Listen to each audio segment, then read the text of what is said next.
క్రీస్తునందు కువైట్ దేశంలో ఉన్నటువంటి తెలుగు క్రైస్తవ సహోదరి సహోదరులకు కృపా మినిస్ట్రీస్ గుంటూరు తరపున నా నిండు శుభాభివందనాలు తెలియచేస్తున్నాను. కువైట్లో షారోన్ ప్రార్థనా మందిరం వారు నిర్వహించేటువంటి 6వ కృతజ్ఞత కూడికలోనికి నేను వస్తున్నాను. 21వ తేదీ సాయంత్రం 5:30 ఆ యొక్క ప్రార్థనా కూడిక ప్రారంభించబడుతుంది.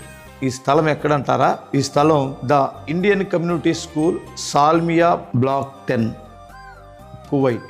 మరి తప్పనిసరిగా మీరు మీ కుటుంబాలతో మీరు వస్తారని, మరి ముఖ్యంగా మీకు తెలిసినటువంటి మీకు పరిచయస్తులు, మీ స్నేహితులు, శ్రేయోభిలాసులైనటువంటి మన సహోదరులందరికీ కూడా ఈ విషయాన్ని తెలియచేయండి. 21వ తేదీ శుక్రవారం సాయంత్రం 5:30 మనం అందరం కలిసి ప్రభువుని ఆరాధించి శ్రేష్టమైనటువంటి దేవుని వర్తమానం విందాం. రండి. ప్రభు మీకును మీ కుటుంబాలకు తోడయుండి కాపాడునుగాక.